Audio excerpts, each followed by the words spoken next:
I know what it feels like when your own son uses a microphone at the wedding you paid for and turns you into the punchline in front of 500 guests. I paid for my son's wedding. He humiliated me in front of 500 people. I smiled through the pain. Then his new mother-in-law would rise from her chair, ask for the mic, and tell a truth that would leave him shaking. But that part comes later. I am Ruth Callahan. I am 65. Tonight, I sit beneath chandeliers that burn like little suns. The hall is a sea of glass and white linen, the kind of place that swallows a woman like me whole if she is not careful. I keep my back straight. I fold my hands in my lap. I close my fingers around a small silver locket that belonged to my late husband, Patrick. The metal is cool against my palm. The hinge has a soft click I know by heart. When I press it, I hear him say what he used to say before school budgets and hospital bills. Breathe, Ruth. Stand up tall. You are allowed to be here. My son, Daniel Callahan, the groom, taps the microphone. He is handsome under the lights. The tux fits. The smile is easy. Melissa Harper, my new daughter-in-law, squeezes his arm. She is luminous. I truly hope she will be happy. The band quiets. Servers stop mid-stride. 500 faces tilt toward the stage. Daniel grins. He looks like a boy who has been handed the keys to a shiny car. I want to thank my mom for everything. She really tried, he says, and people laugh before they know why. My mother has always believed a few little apartments add up to an empire. She calls them investments. We keep telling her to relax, let the young people handle the future, but she does not listen. The laugh this time is bigger, wider. It rolls across the tables like a wave catching silverware in its drag. A groomsman slaps another on the shoulder. Someone near the bar snorts. I keep the smile I have been practicing since Daniel turned 12 and decided that gentleness means weak. I straighten my napkin. I nod along as if we are all in on it. As if this joke did not take 30 years of my life to craft. My phone lights up under the table. I turn it face down. Later, I will return that call. Later, when the music starts again, when the plates are cleared, when I can step outside and breathe night air that does not judge. For now, I sit with my hands around the locket and let the room decide what it thinks of me. There is a flavor to humiliation. For me, it is metallic, like pennies held too long in a closed fist. Daniel continues. He is warming to it now. Mom has her little side projects. She says she consults. Really, it is something to keep busy in retirement. We are just glad she gets out of the house. More laughter. Someone across the aisle lifts a glass in my direction. A pity toast. I raise my water. I keep my eyes soft. Patrick would tell me to breathe. I do. I see my older sister, Margaret, at the next table. She is telling a couple from the bride's side that I was always the quiet one, always the frugal one, always a little out of step. She says it fondly. She means no harm. The harm arrives anyway. It arrives in sideways looks and small smiles, in the way people decide where to place you in the room. Staff, clear salads.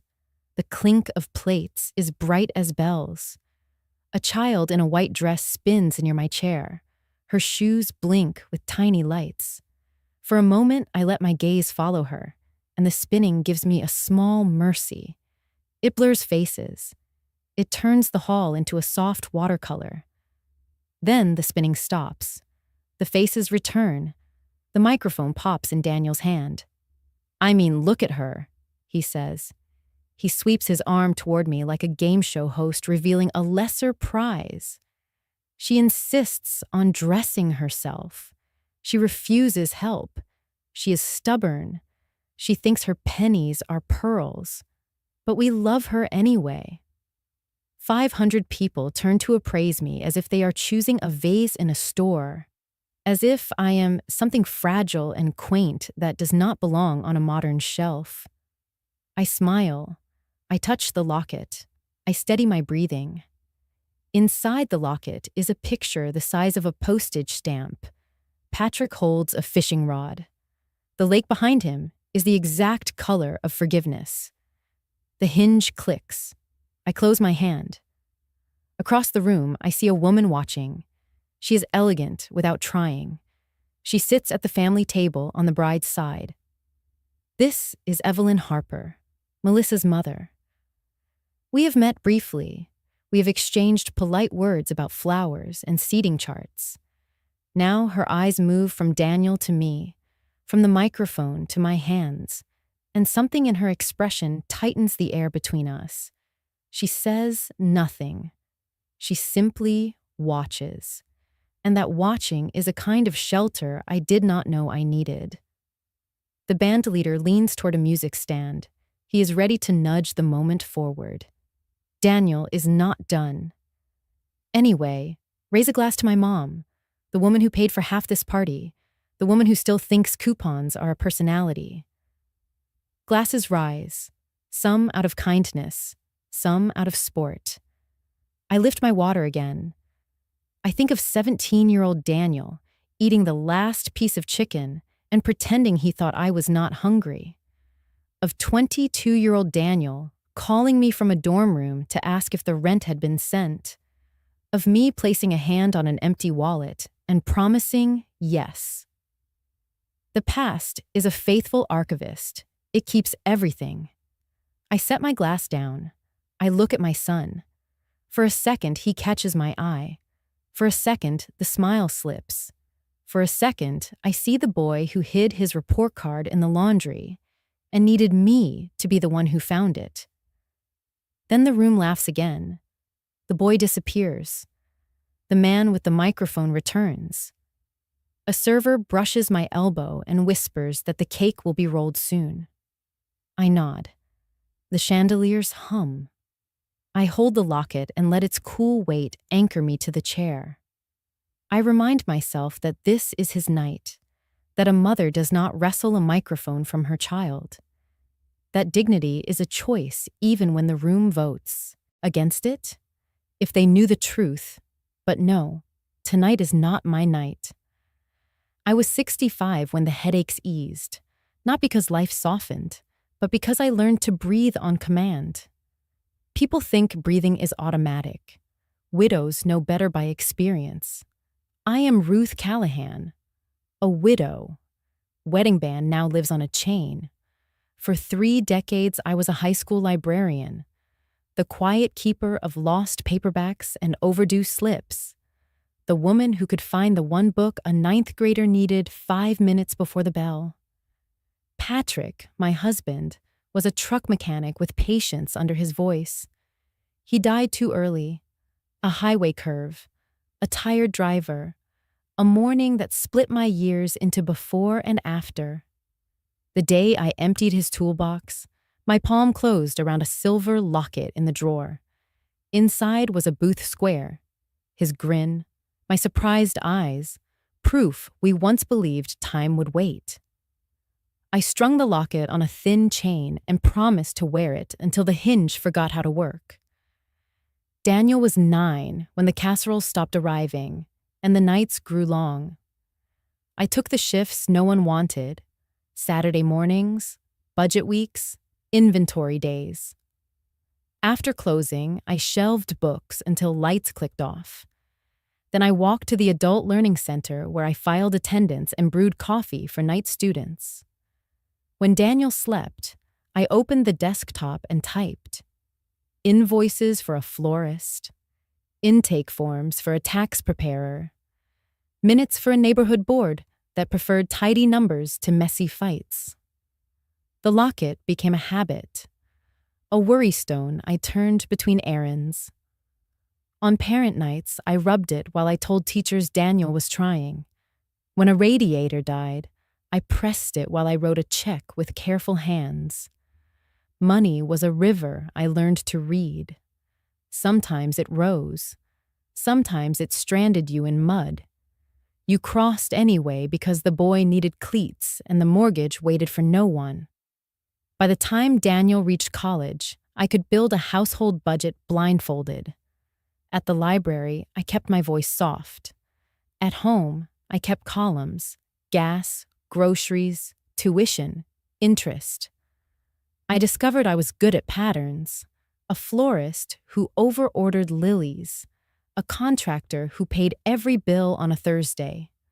A landlord who raised rents in April and September without fail. Small truths formed a net. If I watched closely, less slipped through. When Daniel brought home Melissa Harper, he was taller than worry.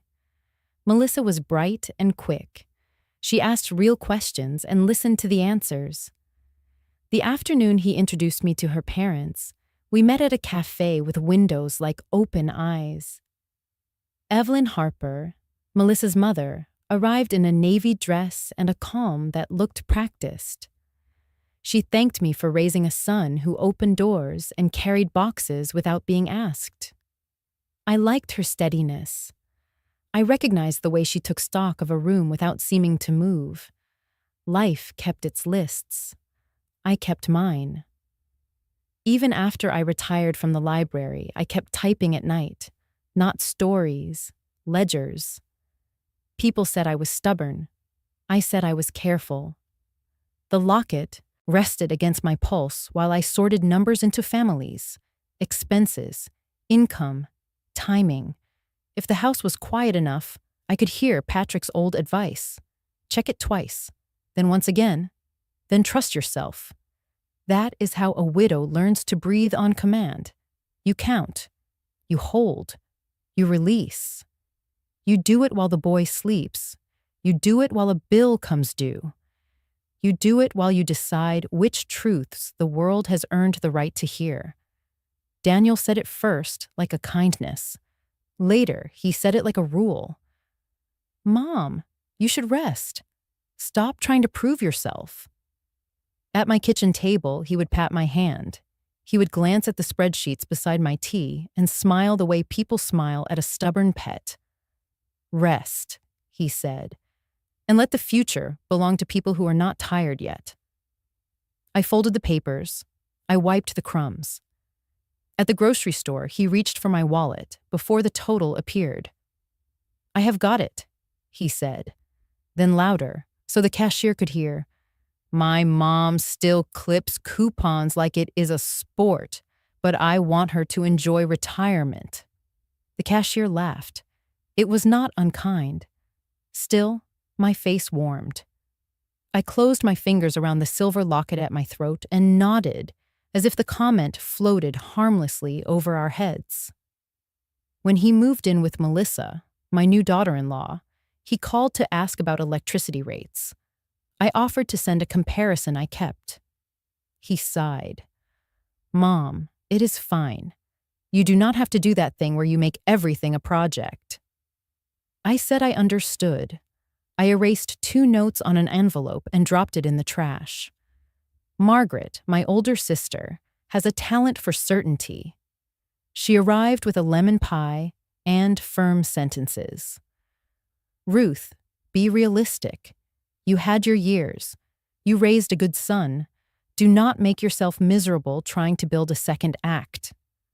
She set the pie on my counter like a verdict. It is wonderful you are careful with money, but enough. Stop dreaming up a career. Enjoy your porch. Call it a life.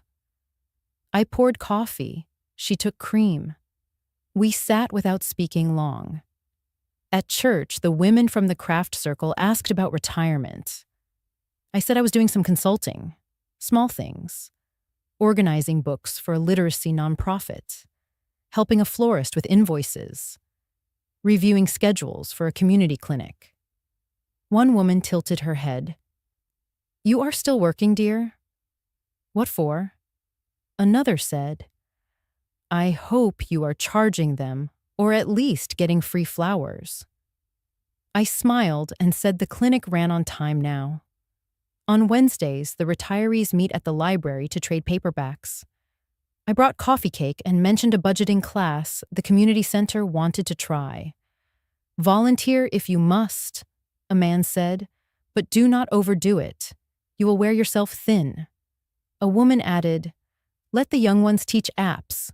Our job is to clap politely. The table nodded. I cut the cake into smaller squares and listened to pages turn. None of this was cruel. None of it was tender. It was the tone people use when they have decided where you belong. On Saturdays, Daniel would glance at my laptop and close it with 2 fingers. Mom, you should rest. Stop trying to prove yourself. He meant well. He liked being generous when the cost was my spine.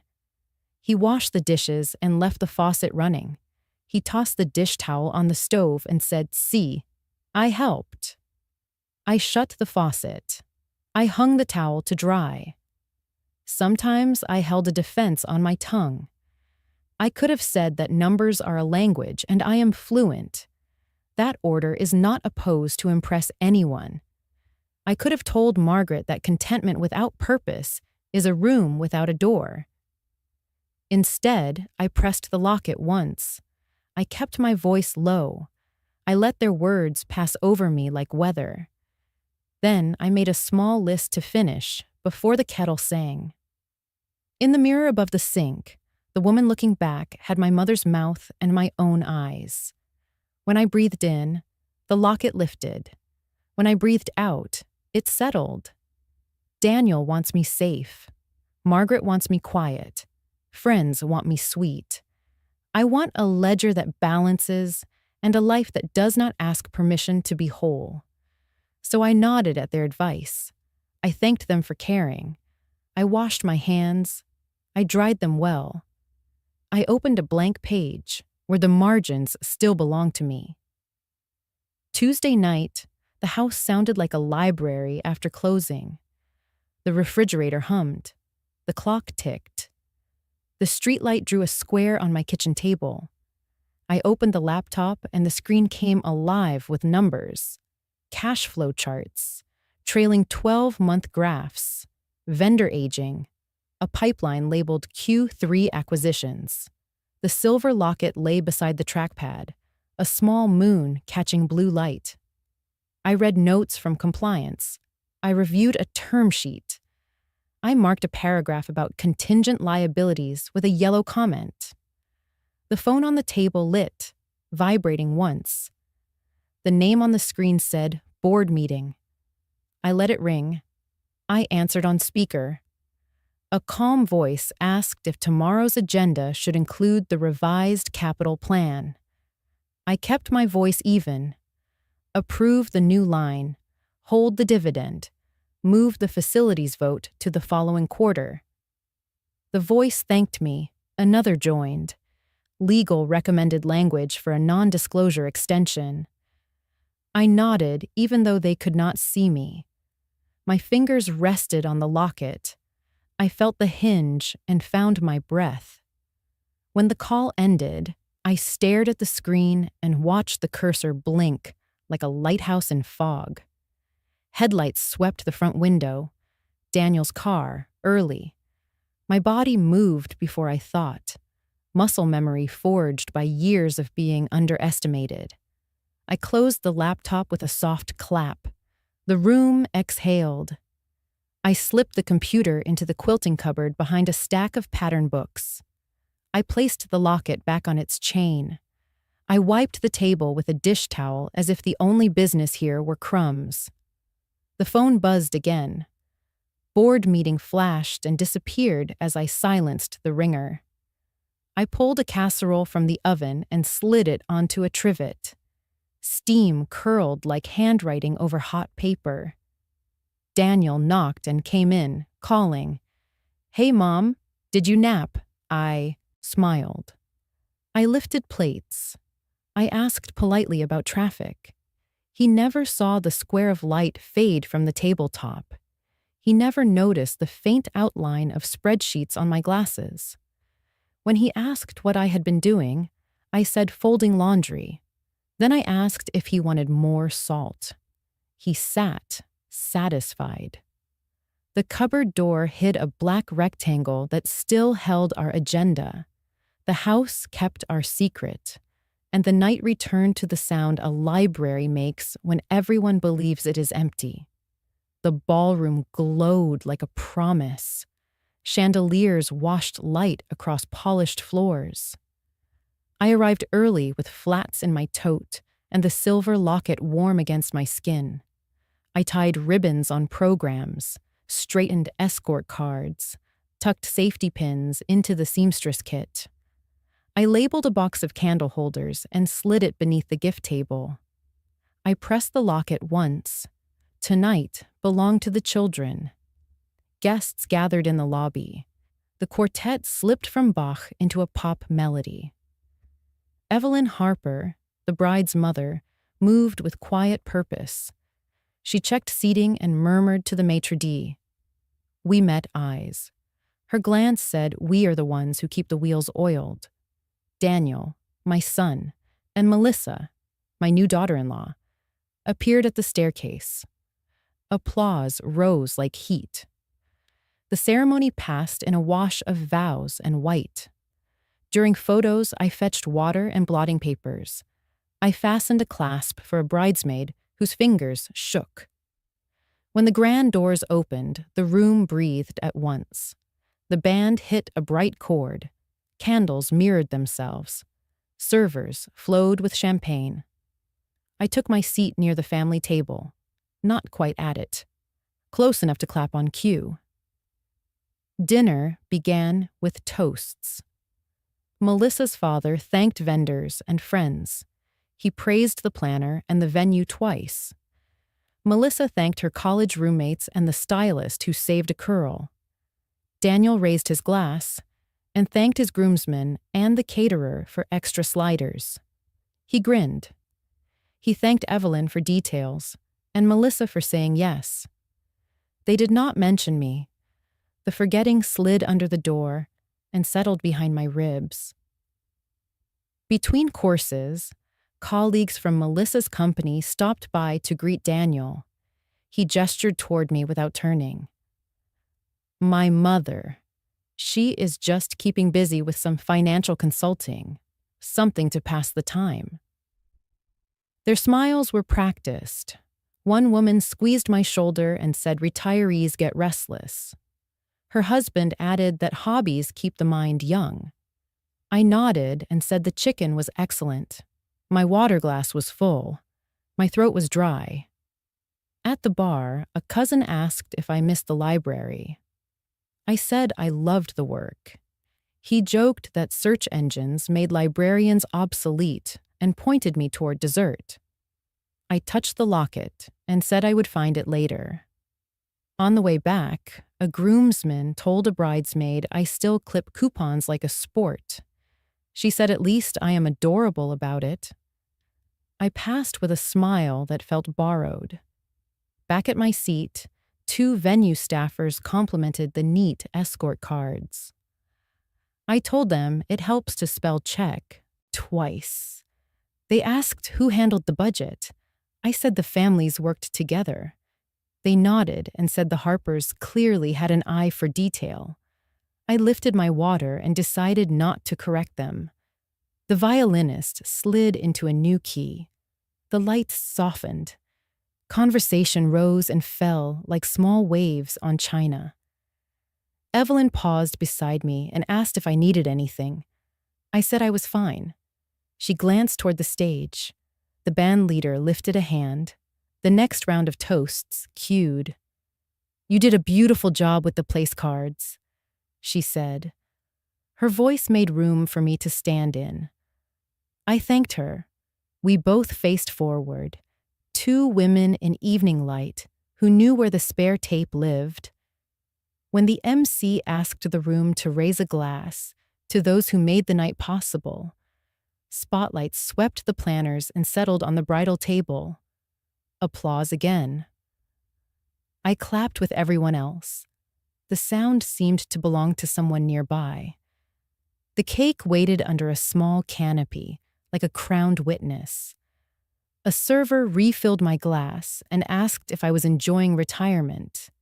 I said I was learning to, and he hurried away. I smoothed the linen under my fingertips while conversations braided and frayed. I felt the story the room was writing about me, tidy and light. It did not ask what I carried. I kept my posture clean, my tone warm, my secrets folded like stationery in a drawer. The chandeliers hummed. I touched the locket and counted my breath. In for 4, hold for 4, out for 4. Then the band moved on. The quartet slid into a catchy melody, and guests bottled up near the bar, bright as coins in a jar. I stood at a service station, straightening napkins, when Daniel's friends tucked themselves between 2 pillars like boys under bleachers. A tall one with a glossy part lowered his voice to the kind of whisper that wants to be overheard. "She is trying investing. At her age," he said, and the circle broke into small laughter that bounced off marble and glass while their cufflinks flashed. My heart did its widow trick. 1 step to the side, wait for the floor to stop tilting. I pressed the silver locket at my throat and looked for something useful to do. A tray on the sideboard held 6 untouched flutes. Staff clogged the aisle. Table 11 had been skipped. I lifted the tray, balanced its weight, and walked toward the group, the way I carried books down a library aisle. Purposeful, quiet, invisible until a hand reached out for help. "Champagne," I said, holding the tray where the light found it. The tall friend put on a courtly grin and took a glass. "Mrs. Callahan, right," he said. "Daniel says you are into finance now. Big moves." He made big moves sound like a costume. Another friend, sunburned from a bachelor trip, wagged a finger. "Careful with the market. My aunt tried day trading and turned retirement into a field trip." Laughter again. A third added, "If you want an app for seniors, my cousin builds them." I felt the weight ease as each flute left my tray. I used the emptying silver as a shield. "Numbers have their uses," I said. The tall one winked. "Spreadsheets as a hobby. Adorable."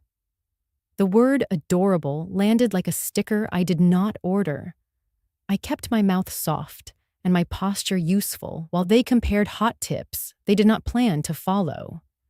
Their attention hopped from me to themselves with the tireless energy of sparrows. They toasted Daniel, who was across the room coaxing a vendor into extra sliders. "To the groom, to Mrs. C, who keeps busy," the tall friend said, raising his glass toward my shoulder rather than my eyes. Not cruel, not kind, just the neat version of a story choosing itself. I dipped my head and let it pass like weather that may wet your sleeves, but cannot flood your house if you keep the doors shut and towels ready. The tray emptied. I stepped back and returned to the service station. A server hustled by with a pitcher of water and mouthed thanks. Near the windows, the night pressed its face to the glass. Valets trotted between headlamps. Inside, everything gleamed and hummed. I set the tray down, wiped a ring of condensation from wood, and stacked the empties so they would not tremble.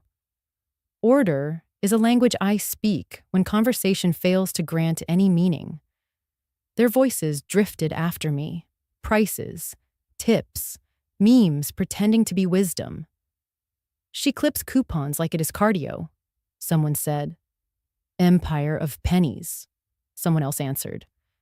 The joke made tidy work of 3 decades. My chest tightened. I placed a hand flat on the counter until the ache found its seat. I have sacrificed my whole life. Now I am a punchline told between a salad and the first dance. The thought steadied rather than soured. Breath in, breath held, breath out, repeat. I rinsed 2 flutes at the bus stand the way you rinse a scraped knee. Check the grit, pat it dry, keep moving. A memory slid in with the running water. Daniel asleep in the back seat after a school concert. Me in the driver's seat counting tips so the light bill would clear. I shut off the faucet and put the memory back where it cannot snag the present. Then I folded a towel and set it square on the counter. Across the room, Evelyn Harper, the bride's mother, watched the same cluster with a calm that could hold a roof. Her mouth did not move. Her attention did. She spoke to the planner. Both women nodded. A small problem evaporated before it learned its own name. When Evelyn's eyes found mine, she did not offer pity. She took inventory. I recognized the look. It is the one women use when they refuse to be fooled by shine. Her small nod steadied me like a hand at the elbow. Daniel drifted in, pulled by his friends like tide. Someone retold the coupon line. He shrugged the way homework went missing. "Mom needs something to do," he said. I pressed the locket. A server asked me to carry forks to table 9. I said yes. Then I returned to my seat and arranged my napkin. Margaret arrived at my table with the stride of someone who believes her timing is perfect. She set down a small clutch and leaned in so far the centerpiece brushed her sleeve. "Ruth, celebrate Daniel for once. Let the boy shine," she said. Then she lifted her chin and let her voice carry beyond our linen circle. "Ruth, be happy. Your son is successful. As for you, stop dreaming about building anything new. Be content." I kept my hands folded, thumb rubbing the edge of the silver locket hidden under my neckline. The metal was cool, the hinge steady under my finger. Margaret smiled the way winners smile at a ceremony no one else realized was a competition. "You worked hard," she continued, still loud. "Now let life be gentle. Read. Garden. Do not chase careers at your age." A woman in a coral dress nodded and said, "Retirement is a gift you open on schedule." A man with a sailboat tie said his mother tried a late business and wore herself out in 6 months. "Enjoy the porch," he added, raising his glass toward me. Another guest said, "Hobbies keep people like us sweet." Their kindness arrived padded with foam. The package was still a cage. I lifted my water and smiled, the small party trick I had practiced during winters. "Thank you," I said. Margaret relaxed into the approving hum, pleased that her guidance had landed. She patted my hand twice, as if I were a student returning a pencil after a test. "You did your part," she said. "Now let Daniel and Melissa run. Do not make yourself ridiculous trying to keep up." I thought of rent met with rolled coins and hems stitched on the kitchen table. I kept those thoughts where they belonged, behind my teeth. The band slipped into a standard. Servers lifted domes from entrees. Margaret turned to the next table and repeated the lesson for strangers who had not asked for it. "Ruth is wonderfully thrifty," she told them. "She was always careful. Now she is restless.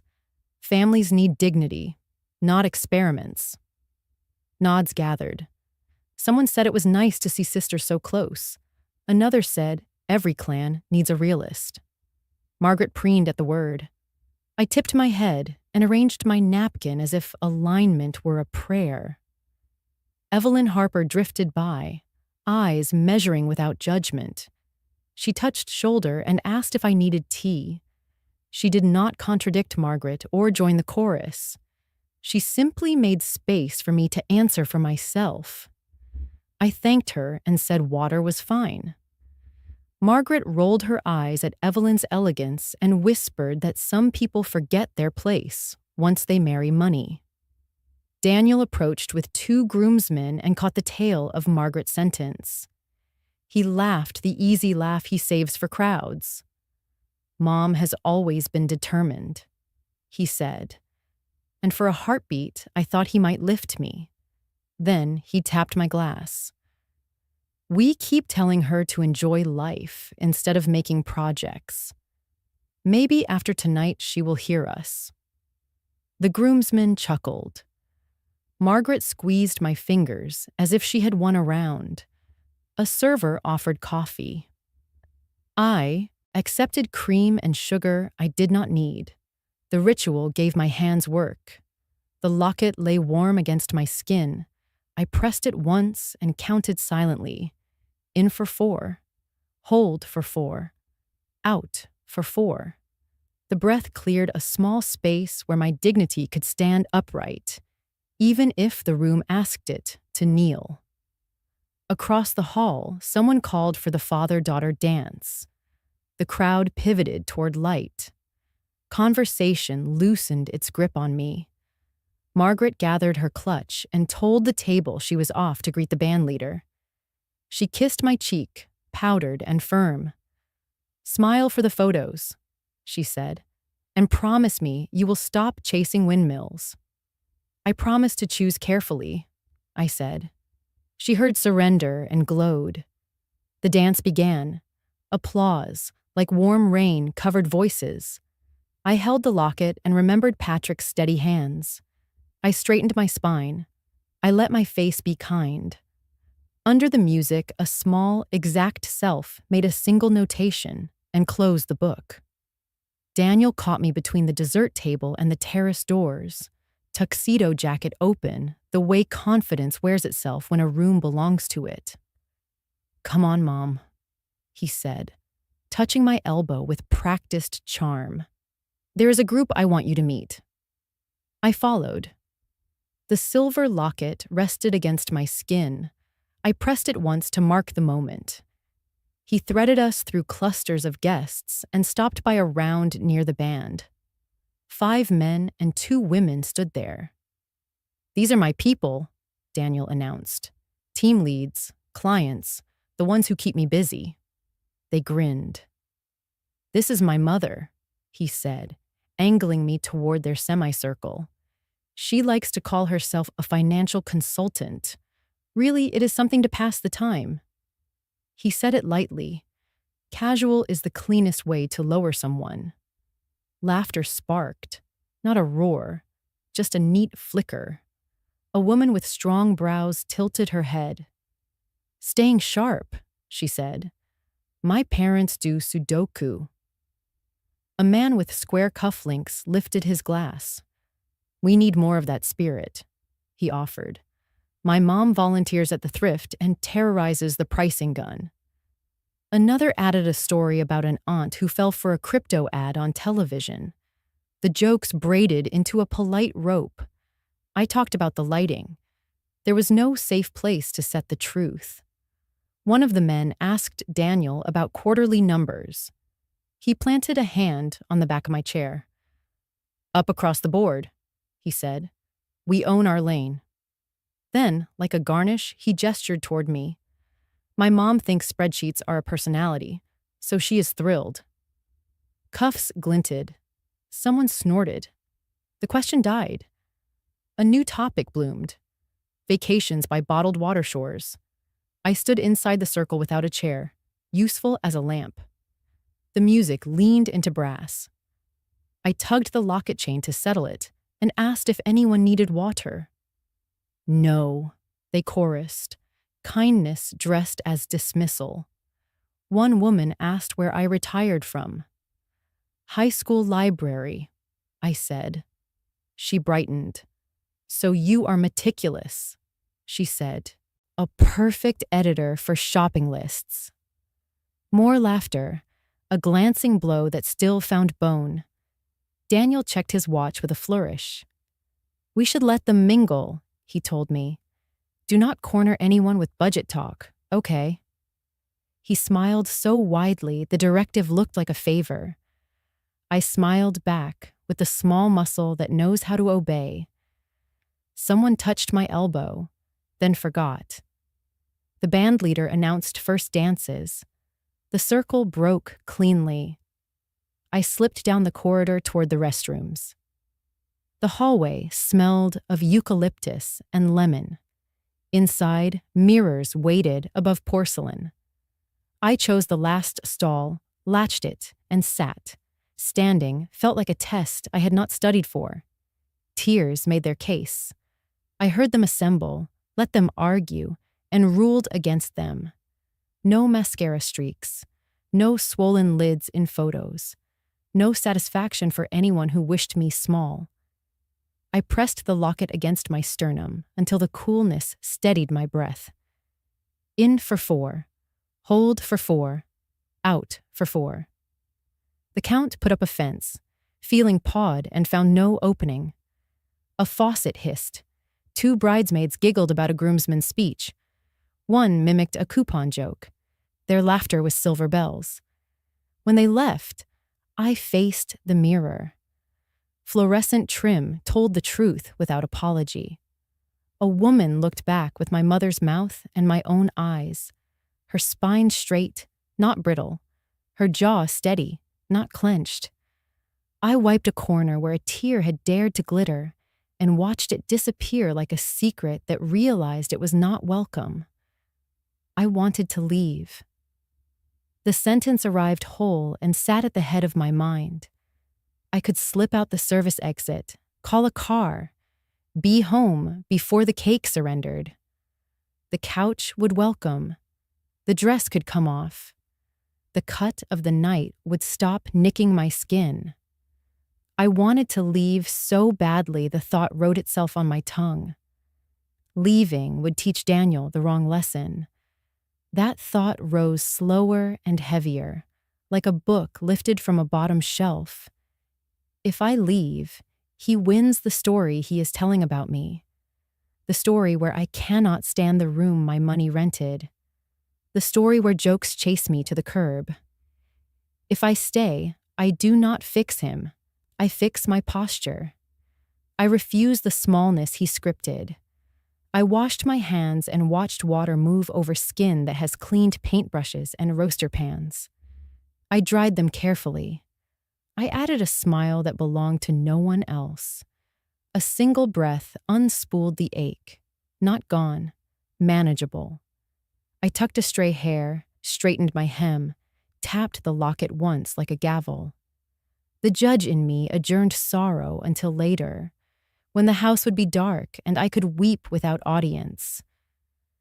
When I stepped back into the hallway, band was easing a mother into a spotlight. People clapped in the polite rhythm reserved for tradition. I walked toward my seat with unhurried feet. I would not abandon the field I paid to mow. I would sit where I was placed, smile at who I was given, and gather whatever dignity the night allowed, holding it the way you hold a book you love when others have forgotten how to read it. The band softened to a hush, and the maid of honor stood, a slim brunette with a voice trained by 1,000 brunch toasts. This was Amy, Melissa's closest friend since freshman year, the woman who planned the shower and color coded the rehearsal. She lifted her glass, winked at the head table, and told the room she would keep it brief. She did not. "First, to our radiant bride," she said, then turned the smile toward me. "And to the mother who keeps things interesting. Ruth is building an empire at retirement age. Can you believe that? She is proof that ambition does not expire. It just naps for a few decades." The laughter broke clean and loud. Forks paused in midair. Someone near the bar clapped like a metronome. Amy rode the wave. When Melissa and I were choosing linens, Ruth was choosing spreadsheets. She has side hustles stacked like napkins. She told me she consults. I told her I consult my therapist. Balance. Another cheer. She says she is diversifying assets. I say she is diversifying hobbies. We love a queen with a coupon. The room tipped toward her. It felt like watching a tide decide what to keep. I kept my chin level and let my eyes rest on the table's small centerpiece. White roses, eucalyptus, tea lights doing their best. I pressed the silver locket and noted the cool circle under my thumb. I thought of Patrick packing a lunch in a brown bag, of Daniel at 6 wearing a paper crown that said King of the Reading Corner. The noise churned and lifted. I breathed to the count I trust. Amy went for the finish. Here's to Ruth, our venture capitalist of vibes, still pitching at 65, still closing on BOGO. May your empire be sturdy and your apps have large fonts. The punchline landed. Even the band laughed. The sound did not feel cruel. It felt careless, which is a kind of cruelty that pretends to be fun. I bowed my head a fraction and let the moment pass over me. Heat gathered under my collarbone and settled. The humiliation had climbed all the rungs it needed. I kept my seat. I kept my breath. The room kept laughing. The night had not broken me. It had simply announced how near the breaking point now stood. I did not move. Daniel reached for the microphone again, buoyed by the laughter Amy had harvested. Before he could speak, Evelyn Harper stood from the family table with the grace of a judge rising. She did not ask. She simply extended a hand, and Daniel, startled, surrendered the mic without a quarrel. Her navy sleeve caught the chandelier light, her voice carried without strain. "Daniel," she said, facing my son first, "you do not know who your mother is." The room stopped the way a tide stops at a wall. Forks hovered, glasses paused mid-air. The bandleader blinked at his chart and waited. Silence found its chair. 500 guests watched a woman who had practiced authority learn how to use it kindly. Evelyn did not look at me. She looked at the room, then back to the man who had just performed a neat public shrinking of his mother. "I am sorry to interrupt," she said, "but a correction is owed. We have been laughing at a story that is not true." A server froze with a tray of coffee cups. Somewhere near the doors, a child's shoe light blinked and stilled. Evelyn turned a fraction, so the whole hall could read her mouth. "Ruth Callahan is not a hobbyist," she said. "She is the founder and managing partner of RC Holdings, a private investment firm that operates quietly, prefers facts to fanfare, and currently oversees a portfolio approaching $100 million. She does not pass time. She allocates capital. She fixes broken systems. She writes plans that keep people employed." She let that land. The chandeliers hummed like patient witnesses. I held the silver locket and felt the hinge answer my pulse with a steady click. A ripple moved through the tables. Not scandal, comprehension. People who had smiled at me with pity recalculated their math. You could see it in their posture. Amy put her glass down too quickly and winced when the rim kissed china. Daniel's mouth opened and did not settle on a shape. I kept breathing to a count. In for 4, hold for 4, out for 4. Evelyn's eyes traveled the room as if collecting loose apologies and setting them on a tray where they could be served later. She continued, voice level. "Last year, through a subsidiary, RC Holdings acquired Harper Logistics, my family's company. The terms were confidential. The work was not. When lenders grew impatient, when fuel prices complicated routes, the plans that steadied us came from Ruth's desk. That means, Daniel, when you thanked me for details tonight, you overlooked the woman whose capital kept our trucks on the road. You overlooked the person you just reduced to a joke about coupons. She did not spit the words. She plated them, hot and exact. If shame makes a sound, it is the soft collapse of certainty. I watched it move across my son's face, the same face that once slept open-mouthed in car seats. Melissa gripped the back of his chair and looked at me as if she had walked through a familiar door and found a harbor where she expected a closet. Evelyn rested one hand on the lectern. "I did not intend to speak," she said, "but I owed Ruth truth in public because her restraint protected my family in private. You deserve to know who sits among you." Someone near the bar whispered my name as if testing the weight of it. A man who had told a thrift store joke studied his napkin as if it could teach him civility. Servers stood still, silver unmoving on their hands. I did not shift. The locket warmed against my skin. Patrick's photograph pressed a calm, the way a hand steadies the back of a chair before someone stands.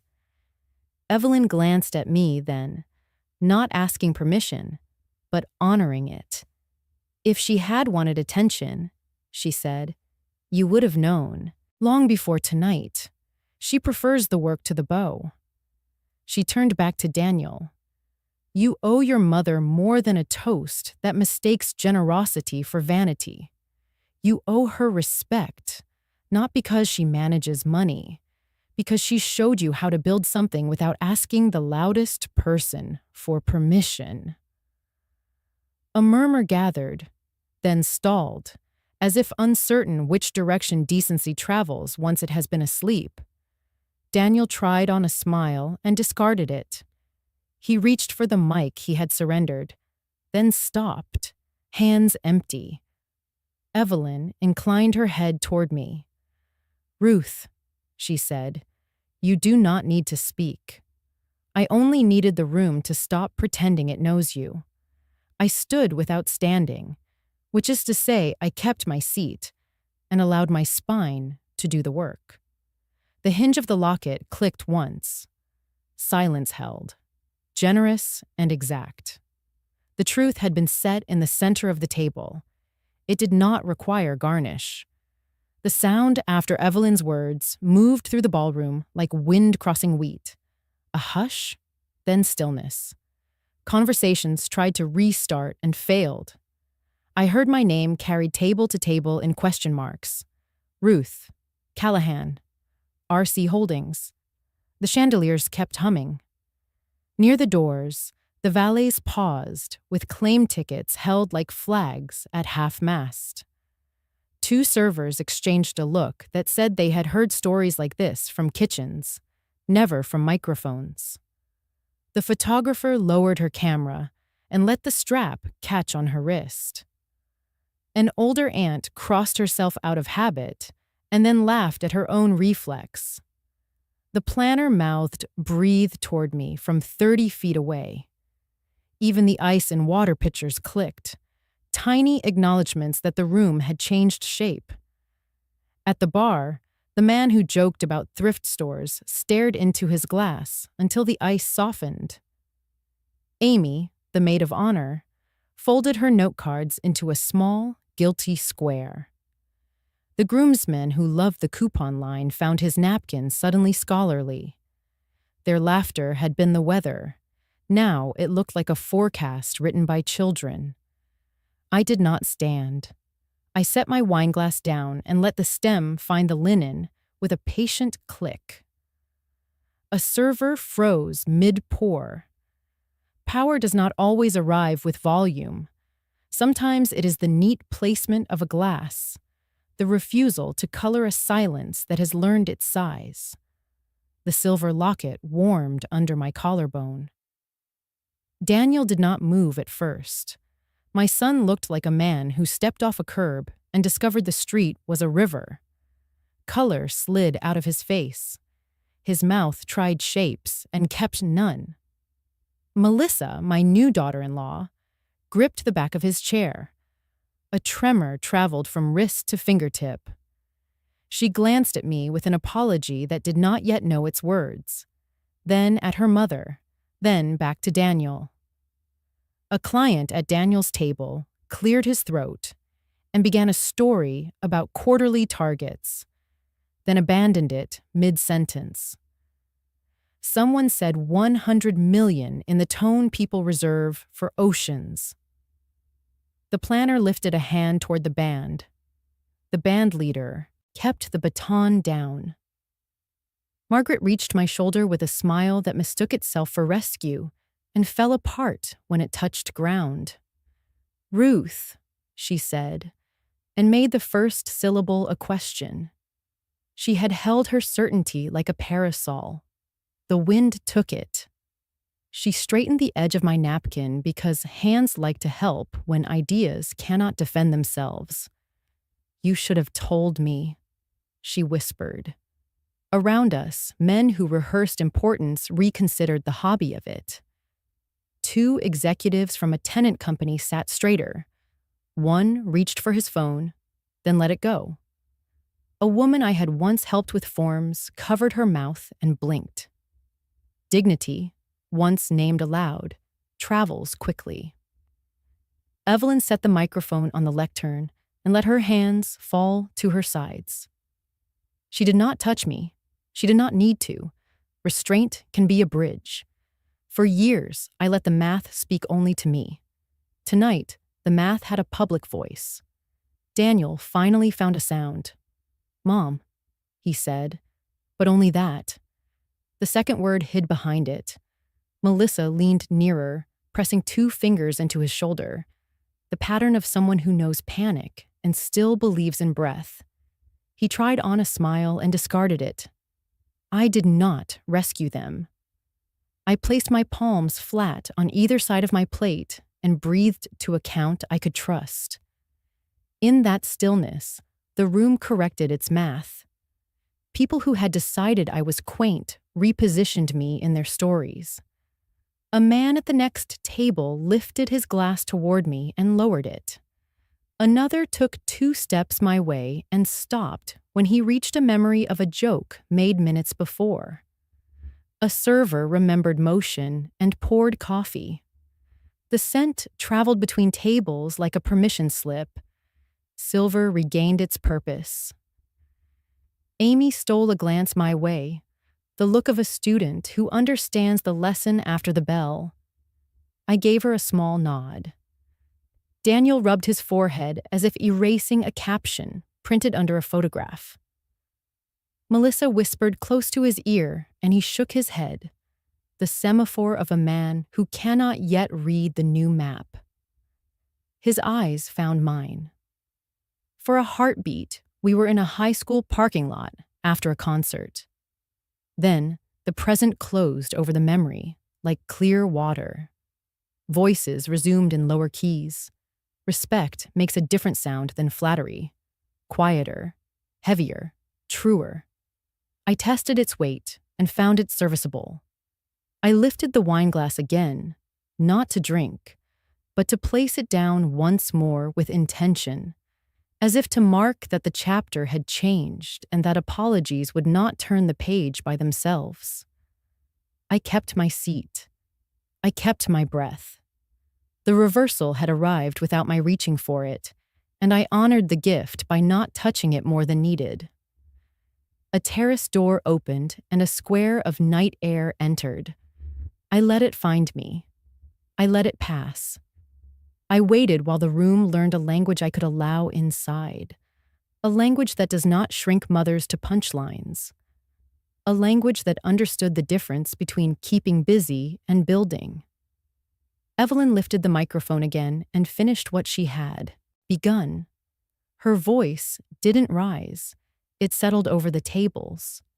Half the people in this room are working, directly or indirectly, for Mrs. Callahan's fund, she said. And you've been laughing at the person who signs the checks that keep your lights on. The ballroom inhaled. No applause, no outrage, only a hush. A woman who had joked about apps pressed her napkin to her lip, as if to stop more careless words from escaping. Evelyn didn't press the point. "You weren't cruel on purpose," she said. But you were careless with a woman's work, and careless is a kind of cruelty. She set the microphone on the lectern with a small click and stepped back. No fanfare, just air learning its proper shape. Whispers changed grammar. I heard my name spoken carefully. Ruth, Miss Callahan. Ma'am. I wrapped my fingers around the stem of my glass and set it down again, a measured act, as if to mark the line between before and after. At table 6, 2 managers from Harper Logistics exchanged a look that contained a month of memos. A vendor from a regional carrier straightened his tie and mouthed an apology he was not brave enough to deliver. A junior accountant counted silently on her fingers, assembling our subsidiaries like beads on a string. Daniel found breath the way a diver breaks surface. He stood, then sat, then stood again. "Mom," he said, the word blown hollow, "why didn't you tell me?" Melissa kept one hand on his shoulder, steadying him as if the floor had tilted. "Because every time I tried, you laughed was already written inside my mouth." I turned and met my son's eyes. "Because every time I tried to tell you, you treated it like a joke," I said. "You didn't listen." Silence sat down with us. 500 people became witnesses to a conversation that should have been simple years ago. Somewhere, a cup found a saucer with the softest ring. A server's hand trembled, then steadied. Amy, the maid of honor, looked at the tablecloth. Daniel opened his hands, palms up, like a man begging instructions from the sky. "I thought you were keeping busy," he said. "I thought I was protecting you from disappointment." He swallowed. "I was wrong. I wasn't asking for protection," I said. "I was asking to be heard." I didn't raise my voice or list the nights I typed with the window cracked to let the numbers cool. My calm did the counting for me. Evelyn inclined her head, then moved aside so the air between Daniel and me was clear. Melissa's grip softened. Margaret slid into the empty chair at my other side and said nothing. People who had performed certainty learned to mime respect. "Mom," Daniel whispered, quieter now, "did I really just thank the wrong people?" The question was too big for the room. "You thanked some of the right people," I said. "And you left one out." He nodded, as if moving would call his balance home. "I'm sorry," he said, but the words hadn't earned their full weight yet. Apologies are like checks. They clear when the account exists. Behind us, the planner whispered half the room to a server who had only caught every other word. "Half," he repeated, eyes round as saucers, and set down a tray with reverence reserved for relics. The band looked grateful for the order to wait. The planner touched the bandleader's sleeve. He shook his head. The ballroom wanted sound, but it didn't deserve a rescue. I let my hands rest on the linen, open, not clenched. The locket warmed. Patrick's tiny photograph pressed faith through metal. Across the room, a vice president from Harper Logistics started toward me, then stopped, as if realizing tonight wasn't the hour for new alliances. A younger employee lifted a glass toward me without bravado. Gratitude, not theater. I returned the gesture with a nod meant for every payroll I would meet on time. Daniel tried again. "What do I do now?" he asked, sounding younger than any tuxedo can dignify. I breathed once, counted, and kept my answer plain. "You start by listening," I said. "Then you practice. You practice until listening is the first thing you do." He stood as if to speak to the room. I shook my head once. Not yet. This wasn't his microphone any longer. It belonged to the truth, and the truth was still arranging its chairs. The hall accepted that choice. Conversations fell to a respectful murmur, and then to nothing at all. The chandeliers hummed. I kept my seat. I let the quiet crown the moment, the way justice wears plain clothes when it finally walks through the door and refuses to hurry. Daniel folded into the chair as if the floor had let go of him. His shoulders rounded, his head bowed. The tuxedo that had looked like armor now fit like borrowed cloth. The crowd gave us a ring of air. Forks settled. Phones stayed dark. I kept my hands on the linen and waited for the shaking in his breath to slow. "I do not know how to come back from this," he said, voice low enough to keep our small circle private. "I thought I was protecting you. I thought I was grown." I let the locket rest against my pulse and measured my answer. "You were protecting your reflection," I said. "You wanted the room to see you as generous, so you made me small. It worked until it did not." He nodded. Pain pushed his gaze to the tablecloth. "I worried you would make me look bad," he whispered. "I worried you would say the wrong thing. I worried you would embarrass me." I kept my tone even. "You worry about me making you lose face. I worry about losing myself." The sentence landed between us like a key placed gently on a desk. We have been living inside different fears. He pressed his palms to his eyes and breathed like a runner after a hill. "How long?" he asked. "Have I been missing you while standing next to you?" It was not a question I could answer with dates and balances. It belonged to the years when I smiled through condescension so the rent would clear for both of us. "I did not want to take your night," I said. "I wanted to teach you how to hold one." He looked up, eyes rimmed with the red of sudden understanding. "I made you carry me," he said. "Then I told the world you were heavy." A murmur from the nearest tables rose and fell. Apologies hovered without landing. I kept our focus small. "I will not list my hours," I said. "I am not a ledger for you to audit. I am your mother." He nodded again, slower, as if each inch required permission. "What do you need from me?" he asked. "Say it, and I will do it." "Begin with listening," I said. "Let the part of you that sees me as inconvenient retire. Let a new part be hired in its place." He tried to smile. It broke. He let it go. "I am sorry," he said. This time the words carried weight. "I am sorry for shrinking you to fit my comfort." I set one hand over the other and let quiet complete the sentence. Around us, the room learned not to intrude. Daniel bowed his head and stayed there, not in theatrical guilt, but in a posture that finally recognized the ground he had been standing on all along. I did not touch his shoulder. I did not need to. The power had already moved. It settled where it belonged, not above him or above me, exactly between us now. Applause never returned. Something quieter did. People approached in twos and threes, each carrying a small parcel of remorse. A client from the logistics side bowed his head and said he had repeated a joke he did not invent. He asked if I would accept an apology he should have offered before the microphone changed hands. I thanked him without blessing him with ease. He left lighter. Amy, the maid of honor, came next, clutching her note cards like wilted flowers.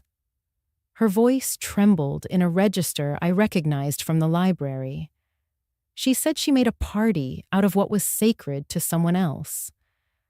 I told her the roses looked lovely and to take care of Melissa. She nodded and folded the cards into a square no larger than a postage stamp. The man with the thrift store joke tried to smile and failed. He said his mother would have smacked him with a wooden spoon for the way he spoke. I said, Wooden spoons are for stirring and for teaching. He asked if I would like coffee.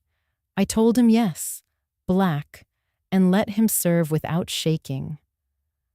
Margaret hovered at the edge of my table the way she did when we were girls, and she had broken a rule I obeyed. She said she had meant well. I said meaning well is a lamp with no cord. It glows only in memory. She touched my shoulder and let her hand fall. Evelyn crossed without hurry. She took my hand in both of hers, as if making a room out of skin and bone. She thanked me for saving her company. She thanked me for saving her daughter's day from becoming a monument to smallness. She did not flatter. She named the work. She named the cost. I told her truth given in public repairs, what pride breaks in private. We stood for one steady breath. Then she returned to her table and ordered water. Melissa reached me with mascara mapped across her cheeks. She said she was sorry for being brave about the wrong things. I said grief makes everyone clumsy. Weddings are loud. The heart mishears. She asked if I could hug her without making a scene. I did. The room softened its gaze and minded its own business. Daniel hovered behind her, eyes fixed on a point over my head. He said he could not look at me yet, not because he was angry, but because he was seeing too much at once. I told him he could take his time. That time is a tool, not a trap. He nodded, and I watched the nod travel through him like a tide moving furniture back where it belongs. Servers resumed their circuits. Coffee found cups. Cake slid into slices. The planner restarted the band. Couples swayed under light. A young employee from Harper Logistics brought my bag to the chair beside me and asked if I needed a ride later. I told her I would manage. Apologies kept coming, some elegant, some cluttered. I accepted what was offered. I did not audition anyone for penance. My hands rested open on the linen. The locket warmed. Patrick's photograph held its tiny piece. When the hour grew sensible, I stood and gathered my shawl. People stepped aside. I did not make a speech. I straightened my chair. I placed my glass where the ring already waited. I looked at Evelyn. She inclined her head. I looked at my son. He bowed his. I breathed. Then I said the words the night had earned. Tonight is enough. The morning after the wedding, my phone began its small insistence. Then Daniel's name filled the screen. Then home when he tried the landline. I let each call run to voicemail. I listened to the quiet between rings. It sounded like breath keeping its own time. I rinsed cups, folded a towel, set the silver locket on the windowsill where it held light like a hand. By afternoon, the calls settled into an hourly rhythm. Daniel's messages wavered between logistics and apology. He reported flight times, offered flowers, said he wanted to fix things and did not know where to start. I turned the phone face down and made soup. My hands know measurements by memory. Water, carrots, salt, a bay leaf, the small science of turning ordinary into supper. On the second day, Margaret arrived without a text, a habit that once felt like love and lately like a shortcut. She stood at my door with a grocery bouquet and a face that had forgotten which expression to wear. "I came to check on you," she said, stepping into the kitchen. She set the bouquet in the sink and frowned. We sat. She began to apologize the way some people pray, reciting right phrases while her mind consulted a clock. "I meant to protect you from disappointment," she said. "I thought I was being practical." I nodded. Practical is a coat that sometimes hides fear. "I did not recognize what you were building," she said. I spoke like a person who prefers lamps to sunlight. I poured tea. She cupped the mug as if warmth could rewrite a sentence. Will you forgive me? She asked. Forgiveness is a road, I said. I will start walking. We did not hug. Ceremony would have made the moment less honest. At the door, she touched my arm, then left with the bouquet. That night, the house settled into the hum I have known since widowhood. I sat at the table where numbers learned my name and pulled a sheet of stationery from the drawer. I dated the page and wrote the salutation the old way. Dear Daniel, you were 6 the first time I watched you on a stage. Your paper crown slid down your forehead and you sang anyway. After the program, I wiped punch from your lip and promised you could be brave without being loud. I believed it then. I still do. You have known my tired hands, but not my working voice. I kept the voice quiet so the world would not ask for more than we had. On nights when you slept, I learned the habits of money the way others learn constellations. By stepping outside and letting the cold teach clarity. I ran the numbers until they stopped running me. I did it because a boy needed shoes and a roof and a future that did not make him apologize for his mother. I did not tell you sooner because every time I tried, laughter arrived like a guest who overstayed. You were not cruel on purpose, but your comfort required me to be small. I chose usefulness over victory. That choice cost me a language I am now reclaiming. Here is what I want, not flowers, not a speech, listening that arrives first and stays to do the dishes. I want respect that remembers to call before deciding for me. Understand that I am your mother and also a person whose work is not a hobby. I love you. Love is why I will answer the phone when I am ready. Love is why I will not answer until then.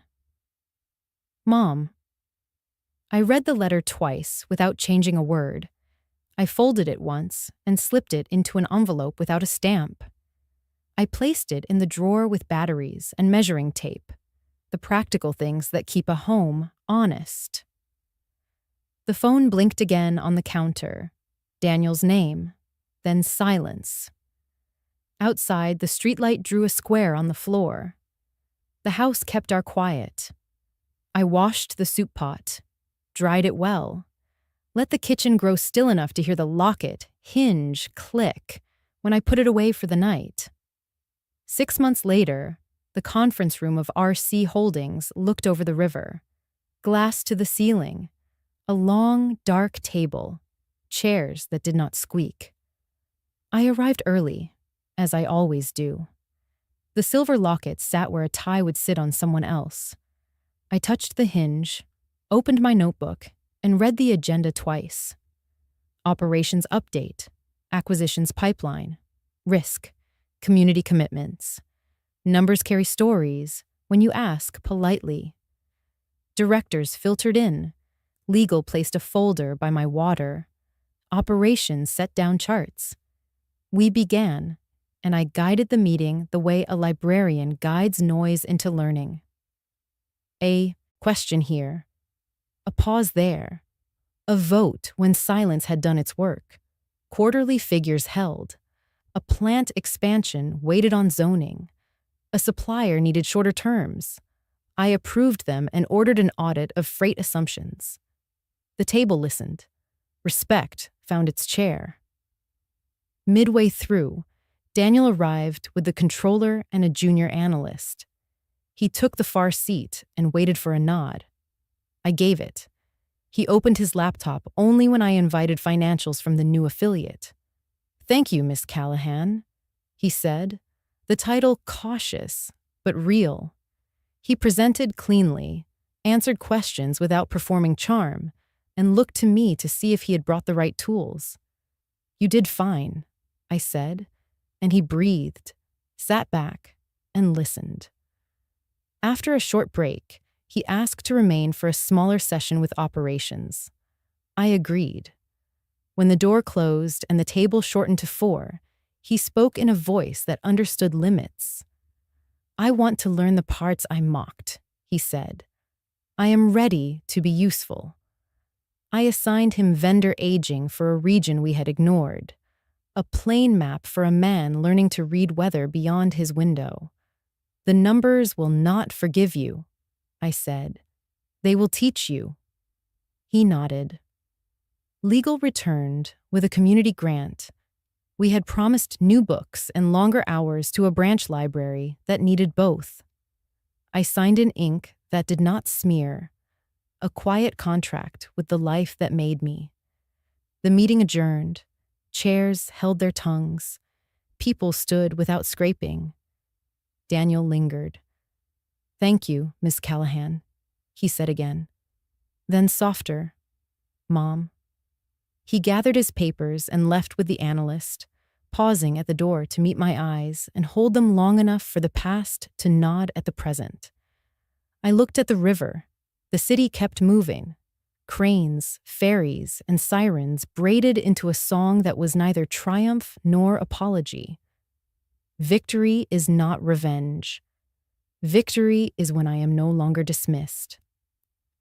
The sentence lived in my chest like a bell that rings without being struck.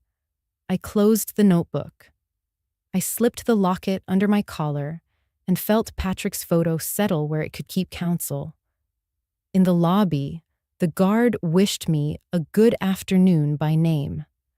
I passed a woman balancing a portfolio and a diaper bag. She smiled like someone building.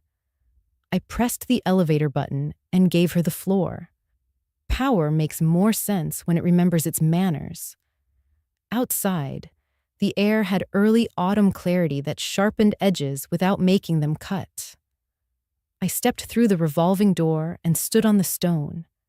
Sunlight reached across the avenue and found the locket. The metal warmed. The tiny photograph caught a flare. For a second, it looked as if Patrick had winked at the sky. Then, "Before we say goodbye, I would love to know something. Where are you watching from? Is it a quiet morning with a warm cup of coffee? Or a late night where stories like this keep you company? Tell us in the comments. I read every one with gratitude. If this story touched your heart, consider subscribing to the channel, not just to hear more stories like this, but to be part of a community that still believes in kindness, healing, and second chances. Thank you for spending your time with us today. Wherever you are, I hope you carry this story with you. And remember, sometimes the miracle does not knock on your door. It waits quietly until you are ready to open your heart. Take care. I will see you in the next story.